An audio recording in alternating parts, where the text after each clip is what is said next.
Earth has a surface area of almost 197 million square miles, and more than two-thirds of it is covered by water. To this day, a great majority of our oceans and seas remain vastly unexplored. We know more about the secrets and enigmas of the lunar surface than we do about the world's waters. For as long as there have been eyewitness reports of UFOs in our skies, there have been similar reports of so-called USOs, or unidentified submerged objects, in our oceans. A USO is a UFO that goes into or out of water. In fact, UFOs and USOs are probably the same things. A UFO becomes a USO when it's no longer flying and submerges. For the first time ever, explore the mysteries of this most elusive class of UFO. Be nice if the Navy would tell us about all their observations of such craft. It is definitely possible to have an underwater vehicle at supersonic speed. From reports that the lost city of Atlantis is a secret base for USOs. The legend of Atlantis is based on knowledge that such a base exists today.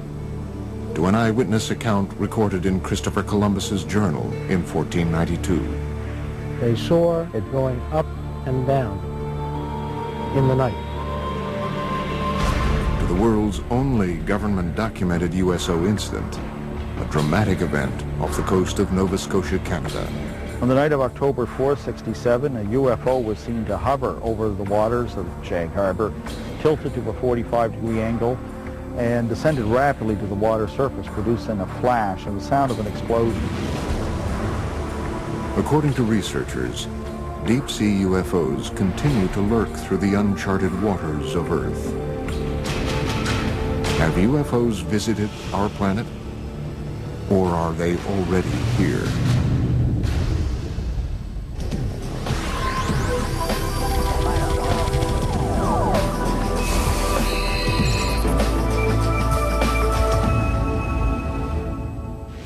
This is the Santa Catalina Channel, a 26-mile wide stretch of the Pacific Ocean separating the city of Los Angeles from Catalina Island. According to experts, these waters, portions of which might be as deep as Mount Everest is high, may contain some of the world's darkest mysteries. You are seeing an unidentified flying object. It is not a hoax. It is real. The film was taken by Leland Hansen while filming Catalina Island from a helicopter. In recent years, escalating reports of unidentified submerged objects, or USOs, flying into and out of the channel have caused great concern to local residents and researchers. The whole area here is just a huge hotbed of UFO activity. I've uncovered probably 200-300 cases of UFOs flying over the mountains and over the water here. It's just a huge hotspot. Preston Dennett is the author of UFOs over California. He has been investigating USO activity in this area for almost 20 years. Actually, there was a huge wave of sightings over the Santa Monica mountain range on June 14, 1992.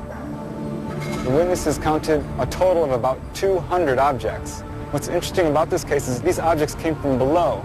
Normally when someone sees a UFO, it comes out of the sky like a star. They see a star-like object and it comes swooping down. These came from below to above.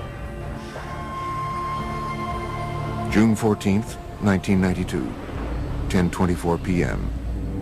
For almost 2 minutes, the waters of the Pacific Ocean explode with light as hundreds of bright, disc-like craft are witnessed flying out of the water together. Similar to other reports of USOs exiting the water, these craft emerge from the Pacific in almost complete silence. They reportedly hover for a moment before bursting into space. Reports of this incident were phoned into local police departments as far away as Malibu. The following is an actual call that was placed on that day. Monticello Sheriff's Station. Did anyone report anything strange tonight? Can you be more than one specific? Strange. Lights. Lights? Yes. What exactly happened to you? I'm ashamed to tell you because I think you're going to think I'm crazy. We saw what we thought was a bright light up in the sky. Okay. We could hear it. It wasn't a helicopter. I'm telling you, I have never been more frightened in my life. According to Dennett, the incident was also reported to the U.S. Coast Guard sector in Long Beach, which ultimately declined the search request. This 1992 event was the second in Los Angeles in 3 years.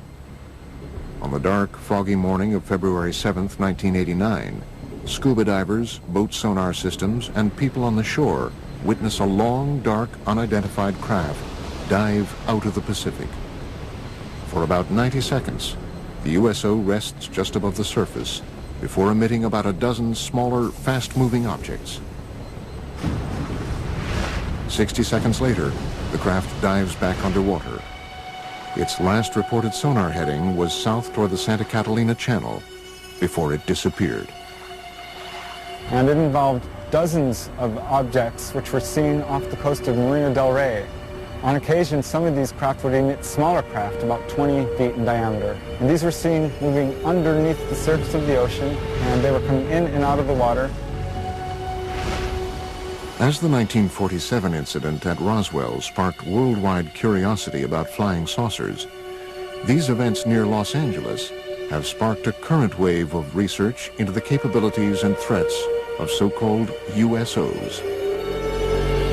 The oceans of the world covering, 70% of the planet, they hide a lot of history and a lot of mystery. There's a very good reason for a whole society of creatures, sentient creatures, advanced creatures living underwater because they can, because nobody goes there. It's fascinating to think of the underwater UFOs because they know a lot about this planet that you and I don't know. Unique to the USO phenomenon is the reported ability of these craft to multiply and break apart. One such astounding case has become known as the Golfo Nuevo event. On February 8, 1960, the Argentinian Navy is on alert as they track two unidentified submarine-like objects in its waters, thought to be American subs. Then, according to reports, the underwater objects are seen on sonar to break apart and fly out of the water. Sonar contact, 173, 438 yards. There's contact, sonar contact, 173, 438 yards. Two gigantic submarines sighted by the Argentinian Navy in 1960 inexplicably multiplied into 6 other submarine objects. The Argentinians were never able to catch them or destroy them because the objects simply disappeared. The case even caught the attention of the Soviet Union's most senior officials. Nikita Khrushchev, who was the leader of the Soviet Union at the time, was so much intrigued by the whole story that he sent his diplomatic attaché in Buenos Aires to find out what's been going on.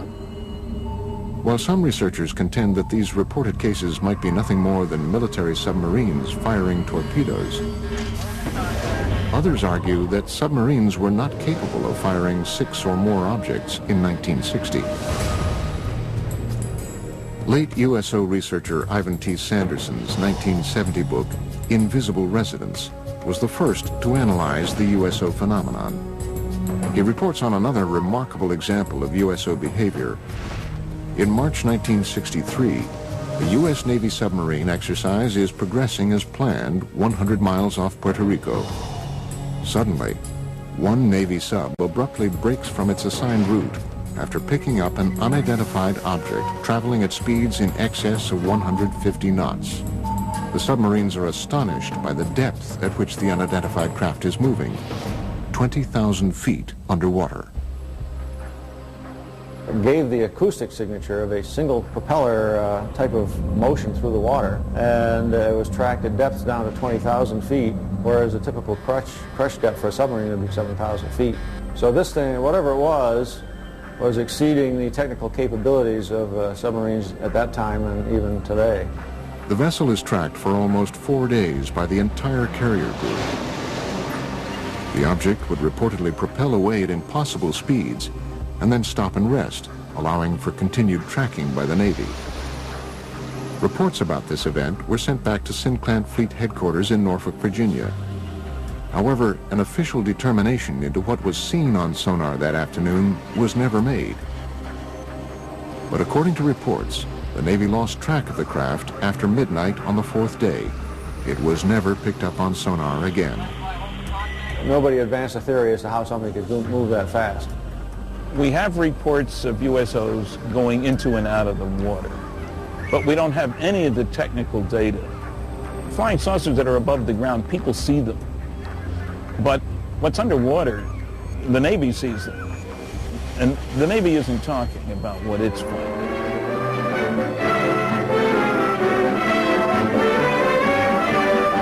Inflating an immense balloon aboard the USS Norton Sound, the Navy prepares for further study of the elusive cosmic rays somewhere in the Pacific.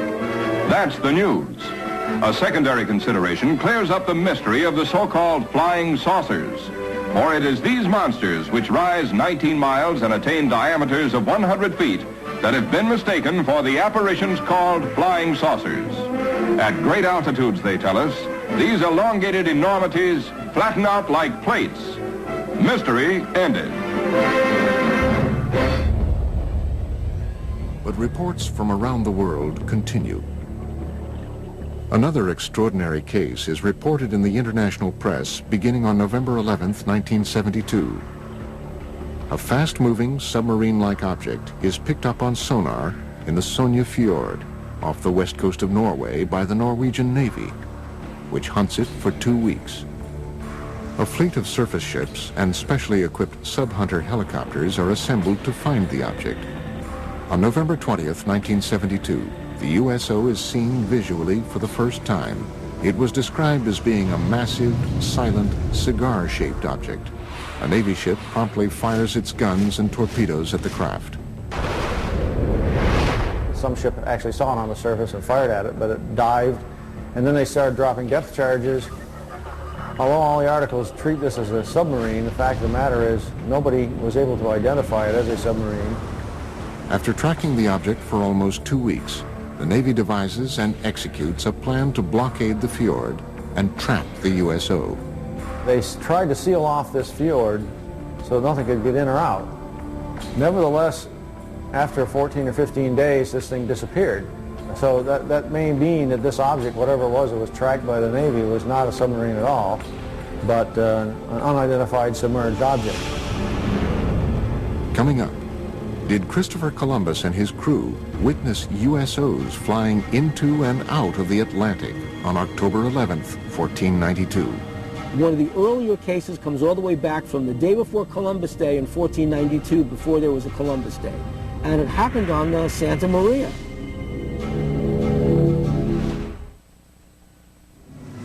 October 11th, 1492, 10 p.m.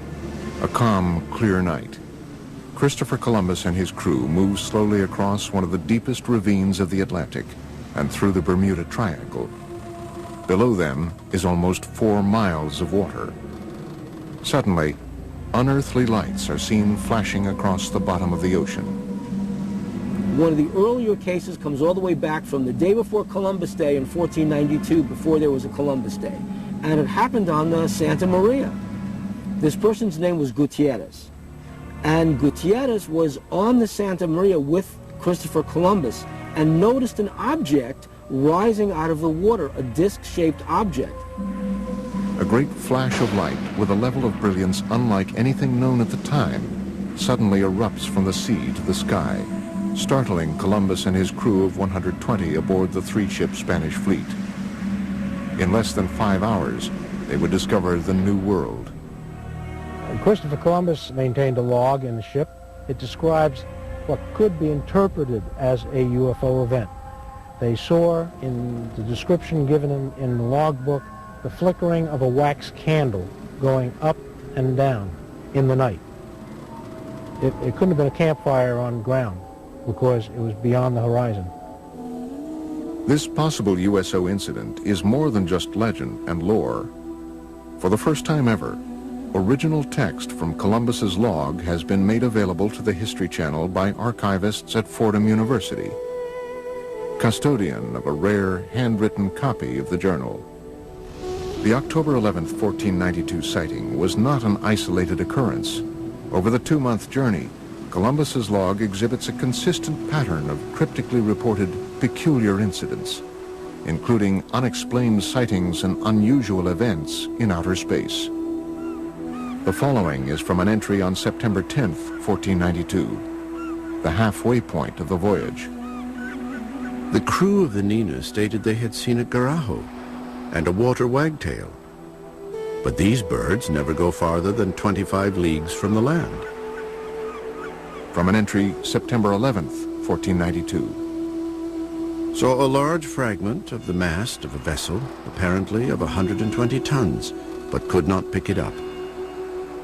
Entries on both September 17th and September 20th indicate that stars or other unidentified lights in the sky are seen to move. The cause was that the star moved from its place, but the needles remained stationary. And from the infamous entry of October 11th. The Admiral, at 10 o'clock that evening, standing on the quarterdeck, saw a light. Calling to Pero Gutierrez, he told him he saw a light and bid him look that way, which he did and saw it. The Admiral again perceived it once or twice, appearing like the light of a wax candle, moving up and down. Is it possible that these strange events, recorded during the most fabled nautical journey in history, were the result of otherworldly vessels tracking Columbus's fleet? Some suggest, however, that any interpretations or rationalizations that might be gleaned from Columbus's log are not the whole truth. If Christopher Columbus saw a strange thing come out of the water, fly around his ship, and then take off, would he have told anybody about it? They'd have locked him up in the brig instantly. The guy's crazy, because things can't do that. One of the earliest USO reports comes from 329 BC. After witnessing what he described as shining shield-like objects flying into and out of the Jaxartes River in India, Alexander the Great was so convinced that he witnessed otherworldly vessels, he spent the final 6 years of his life searching for evidence of these objects in a diving bell, believed to be the world's first submarine. Some conclude, however, that Alexander's underwater adventures had a greater goal, finding and conquering the one kingdom that had eluded him, Atlantis. Well, Atlantis first enters literary history in the philosophical dialogues of Plato. These are the Timaeus and the Critias. The gods, bothered by the attitude of the Atlanteans, decided to destroy Atlantis. In one day and one night, they destroyed it with a cataclysm, and it sank. To this day, researchers continue to speculate about Atlantis as a hub of USO activity. The legend of Atlantis definitely is based on knowledge, probably lost by today, of some secret underwater civilization. Atlantis's supposed location in the Mediterranean would have provided USOs a convenient position from which to monitor human civilizations and their shipping routes to and from Asia Minor, Rome, and Athens. The Mediterranean was the cradle of ancient civilization. The Phoenician traders traveled back and forth between the Middle East and Greece across the Mediterranean. If there were a culture of either aliens or original inhabitants of planet Earth who wanted to seed the planet, to seed humanity with myth, the Mediterranean is a natural base for them to set up an underwater facility. Well, I don't know if Plato was talking about unidentified submerged objects when he came up with Atlantis, but I suppose there are people who, number one, assume that Atlantis is real, number two, that it's somewhere in the Atlantic, number three, that it's buried under thousands of feet of water. The ancient Athenians, however, were not the first to record stories of unidentified objects in the oceans. Experts believe the ancient Egyptians may have even recorded sightings in their hieroglyphic drawings. In ancient Egypt, in the temple at the city of Abydos, somebody made an inscription, a depiction of a submarine.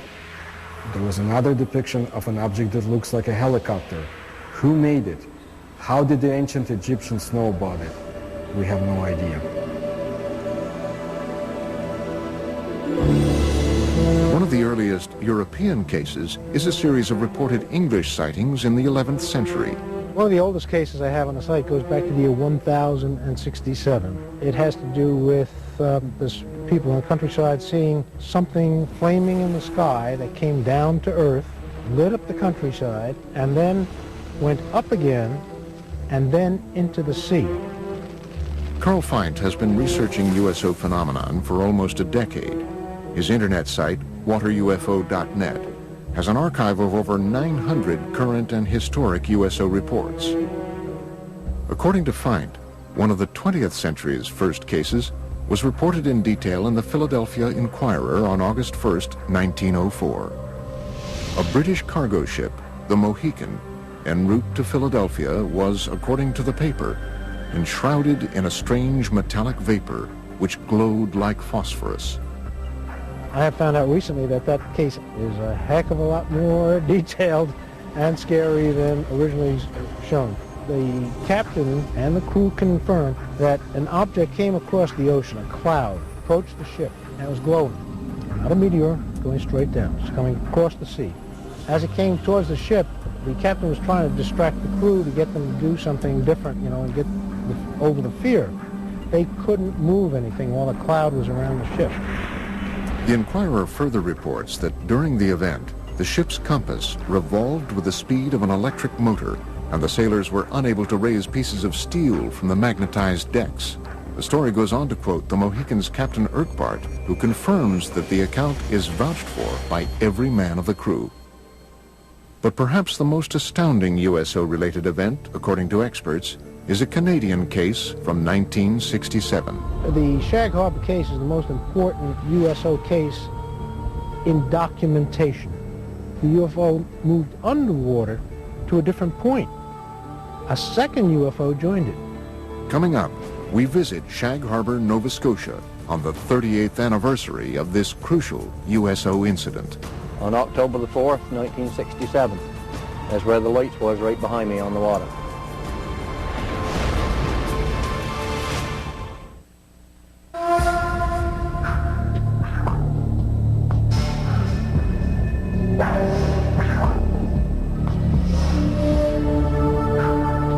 Years ago today, October 4th, 1967, approximately 20 after 11 in the evening, something happened in Shag Harbor that became quite memorable in later years.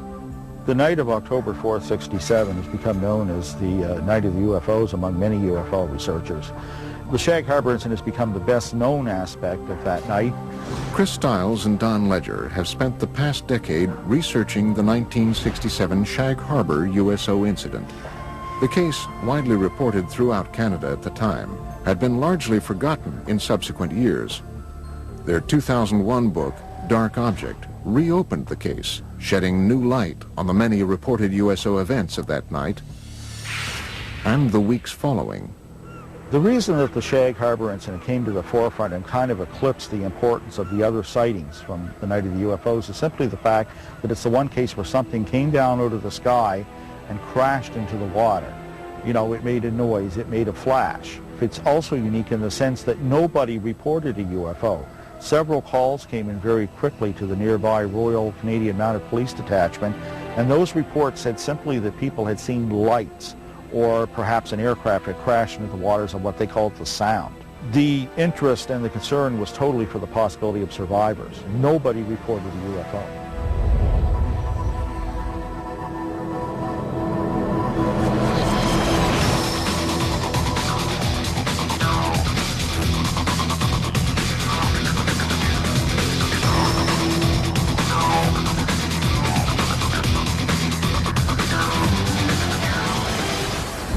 I'm not surprised now that I had seen something in the sky that night, because all over Nova Scotia, the night of the Shag Harbor incident, there were many UFO reports.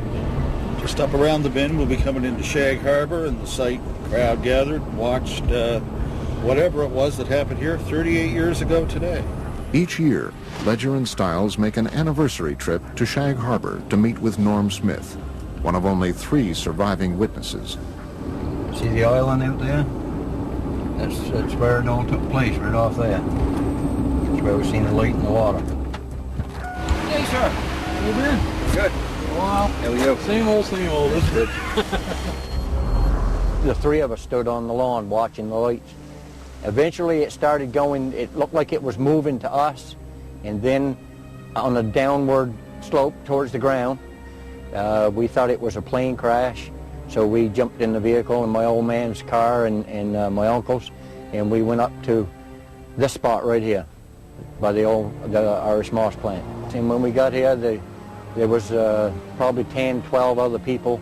We watched the lights on the water for a period of 2 or 3 minutes, and then the lights disappeared. What happens next is indisputable. Before midnight on Wednesday, October 4th, the Royal Canadian Mounted Police officers who witnessed the event from the shoreline searched the water on boats until 3 a.m. with the help of several local fishermen, including Norm Smith. At noon on Friday, October 6th, Canadian Navy divers from Halifax arrive and search the area through the weekend. Eventually, 7 divers were dispatched from the Fleet Diving Unit in Halifax and taken down to Shag Harbour. The search effort continued through all the daylight hours of Saturday and Sunday, and by Monday morning that search was officially terminated in Ottawa. And they just simply state unidentified flying object and circle it and underline it. According to government reports, the object travels from the south to the north along the Nova Scotia shoreline. At one point, it stops and hovers. Then at approximately 11:20 p.m., it enters the water at a 45-degree angle, 300 yards offshore. Directly behind me where we seen the lights, right at Bomb Portage Island, directly behind me. When the Royal Canadian Mounted Police officers that had responded to the call arrived at the shoreline of Old Highway number 3, the UFO was still moving upon the surface of the water. The object also appeared to be leaving a trail of dense yellow foam. In the weeks following October 4th, the story becomes even more mysterious. The case is front-page news across Canada, and as Ledger and Stiles report in their book, in the days just prior to the Canadian military's official classification of this incident as a UFO event, a second craft enters the waters of Nova Scotia to rendezvous with the first craft. Then this thing resumed its headway back down this way at about 4,400 miles an hour and came down through northern New Brunswick, right down over the Bay of Fundy, across the southwestern tip of Nova Scotia, across this way, and went down in the water here. Authorities already knew the object was no longer there, that it had moved under the water and had come to rest on the seabed.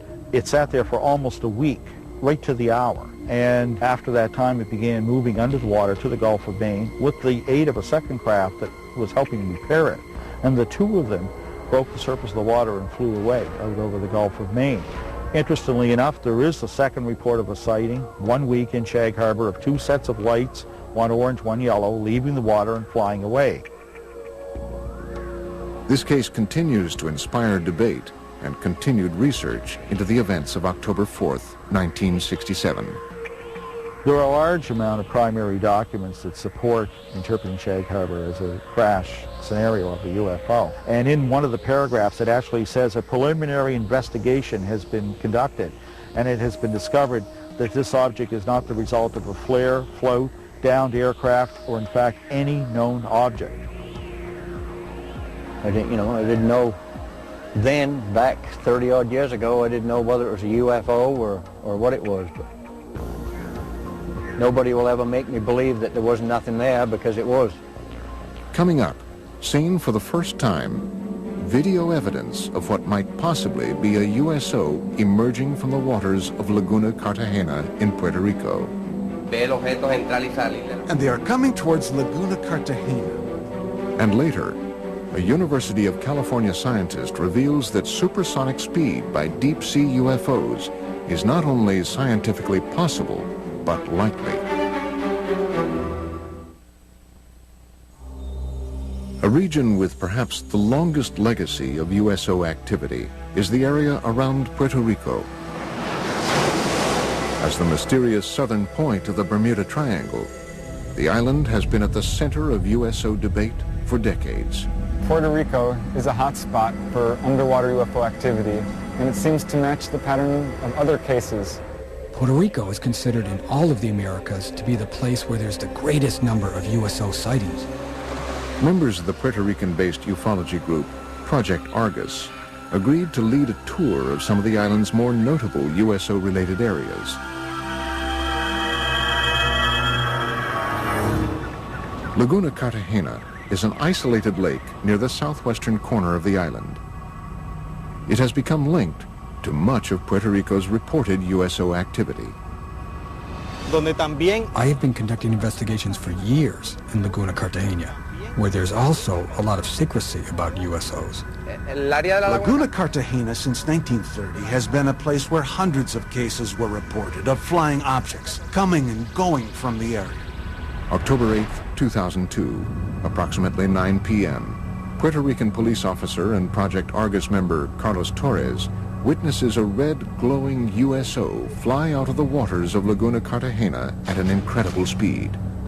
Then it stops and hovers just above the water. I was a witness of an object suspended over Laguna Cartagena.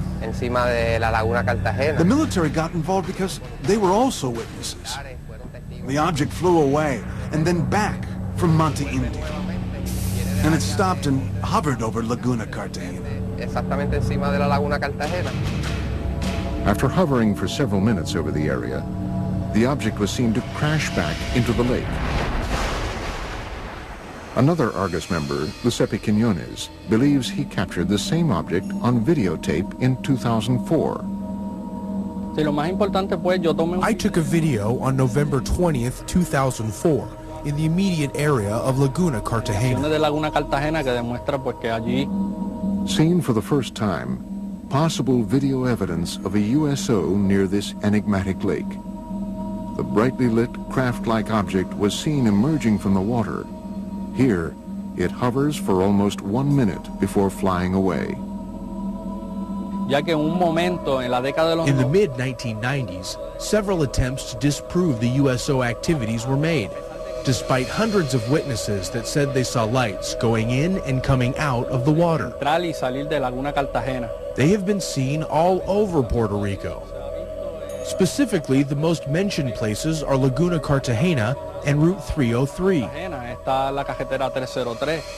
The region of Lajas, through which Route 303 runs, has been another source of significant USO and UFO reports, including a possible 1997 crash on Monte Indio that left behind a scorched earth impact zone and many unanswered questions.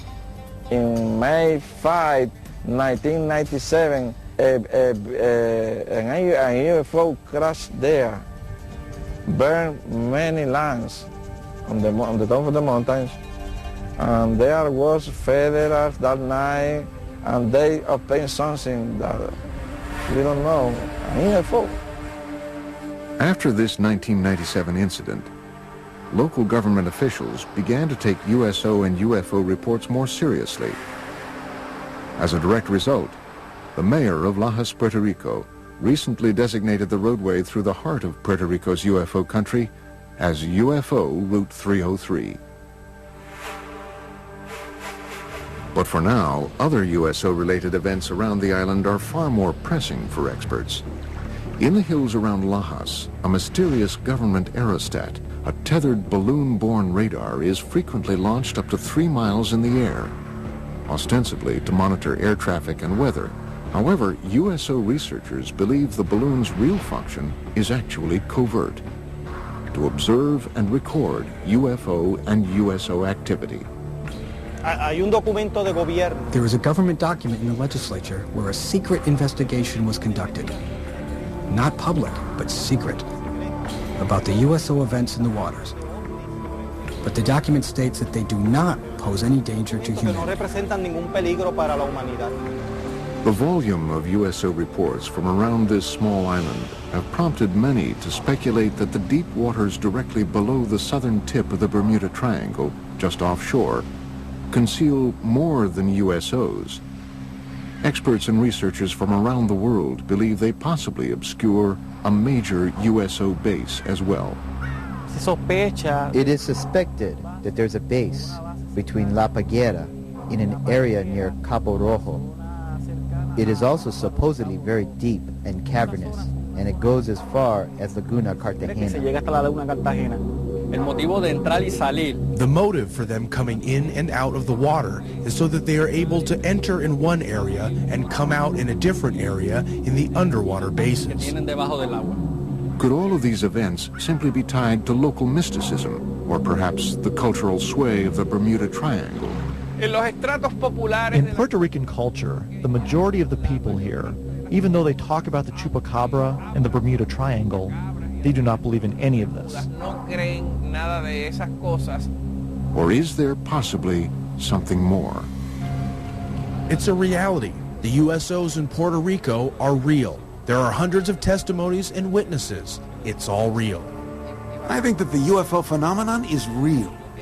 Here in Puerto Rico, there have been hundreds of cases. That is a reality. Coming up, possible photographic evidence of a USO exiting the waters of Gulf Breeze, Florida.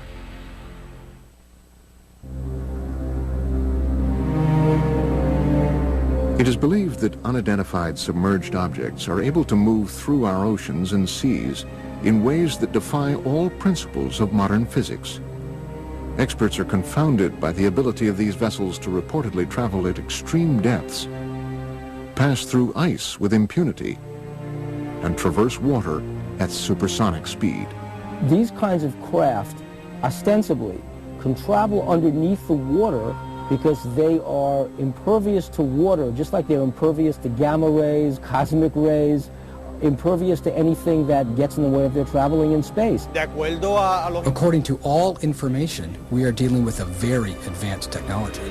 They circle ships and next thing you know, dive into the water. It's not a barrier to them. They just go from one medium to another. In late 1969, while conducting their regular Operation Deep Freeze ice-breaking exercises near Antarctica, U.S. Navy sailors aboard the USS Calcaterra reportedly witness an unidentified submerged object with some extraordinary capabilities. Ivan Sanderson in Argosy magazine, where he talks about an event somewhere in the Arctic when an object came up through the ice and took off. Really sort of burrowed its way through. A large submarine-shaped object at least 100 feet long is seen bursting out of the frozen ocean through several yards of solid ice at an incredible speed. But this case, however, is only one of many similar incidents reported by navies around the world. I know of one case that occurred near Leningrad. In the winter of 1976. A USO broke down through the ice, maneuvered underwater, and then again broke back out through the ice. They do melt ice. Now, if you had a meteor, the dynamics of the thing would break the ice into chunks and scatter them all over the place. With the UFO, it's a clean hole. USO witnesses have also reported seeing waterspouts beneath USOs as they exit the water, including Ed Walters, a resident of Gulf Breeze, Florida, who snapped this never-before-seen Polaroid picture of what appears to be a USO above a tornado-shaped waterspout on July 7th, 1988. So he was looking north towards Gulf Breeze across the Santa Rosa Sound, a distance of about 7,000 feet. He noticed that the water down beneath the object started to get all foamy or something. You could see it dancing around, and all of a sudden this column of water went up and contacted the bottom of it. The picture that he took actually shows that. Such cases have caused some experts to assert that USOs might possibly use water as a fuel source. There are those who feel that water is essential for the fusion process. There are a lot of cases where UFOs hover over reservoirs and small bodies of water, not only large bodies of water. It does seem to be some evidence that they can use water to help their craft in some way. They may use water as a fuel. When these cases where they talk about objects hovering over the water and seeming to suck water up in, certainly sounds like they need a big drink or something to keep going. Modern scientific theories abound about how USOs developed the ability to propel themselves through water with great efficiency. Researchers envision everything from massive jet-like propulsion systems to frictionless bubbles that cocoon the objects. So the engines wouldn't be engines as you and I would imagine engines. They would be generators generating a magnetic force, creating a magnetic envelope around the craft that repels the Earth's natural magnetism, hence allowing them to accelerate, decelerate, climb, fall, and navigate through the water. By exerting forces at the surrounding fluid, seawater, nice electrically conducting fluid, you control the drag, you control the flow, the speed, the lift. You can get around all the problems of high-speed motion under the water. A magneto-aerodynamic system would work similar to the electromagnetic submarine that was successfully tested. An electromagnetic submarine was in fact built and tested by the University of California, Santa Barbara in the mid-1960s. It took advantage of saltwater's natural ability to conduct electricity. The first successful test of an electromagnetic propulsion system was conducted on Earth in 1966, when this electromagnetic submarine was first demonstrated. This electromagnetic submarine moves through the water as a result of electromagnetic forces. It has absolutely no moving parts. The principle here is that seawater is an electrically conducting fluid. You push against the seawater by Newton's laws, elementary physics, it pushes back, and off you go. Is it possible that USOs take advantage of this natural capability of our oceans to reach supersonic speed? Water is a great magnetic conduit. In fact, if they were traveling using a process called diamagnetism, which is a weak repellent force, then water would enhance that force, which would explain why these craft are able to navigate in water so well. One researcher theorizes that USOs might move rapidly through the water and avoid catastrophic damage using the same principles as a common light bulb. UFO is the filament in this particular case, and the bulb is the field, and that protects the UFO. It keeps the water from coming onto it when it goes in. They move it though, and it never touches the UFO. And that can be achieved by creating so-called supercavitating bubble around the whole object. In that way, whole object travels together with a bubble of water vapor. Marco Princivac is a professor of mechanical engineering at the University of California, Riverside.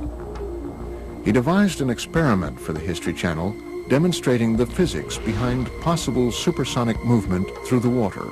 Basically, the only thing that you can play with is a shape of a vehicle. And it will deviate from standard shapes of a submarine.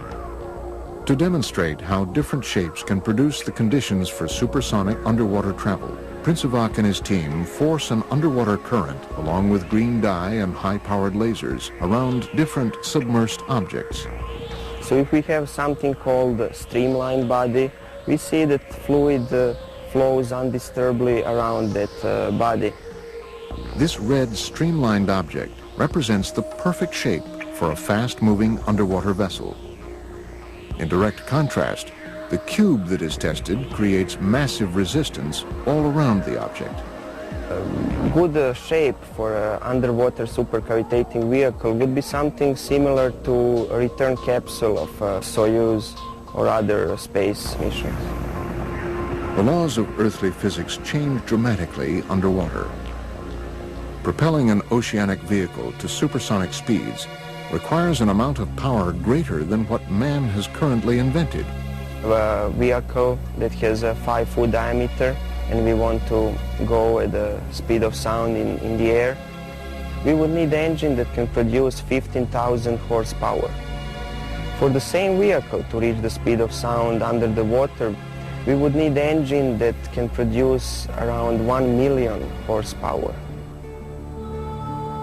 While it might be scientifically possible for USOs to prowl the oceans at supersonic speed, how have these craft developed the technology required to achieve this milestone? The many mysteries of these craft may never be fully understood, and that is exactly what provokes the greatest debate and distress among investigators and researchers. I think it's easier for us to land a man on the moon or even create a moon base than to land a man on the bottom of the ocean. If they're hostile and have come here to conquer Earth, they would have done it 1 million years ago. We might be their creations for all we know. The earth is conquered, we work for them, they live here, this is their planet. Do the cities of Sodom and Gomorrah actually exist? Josh Bernstein is on an epic quest to find out. It's gonna be a great adventure! So there actually could have been a Sodom and Gomorrah. If I'm not back in 5 minutes, send a search party. Digging for the truth. Sodom and Gomorrah. Next on the History Channel. This way is much more fun.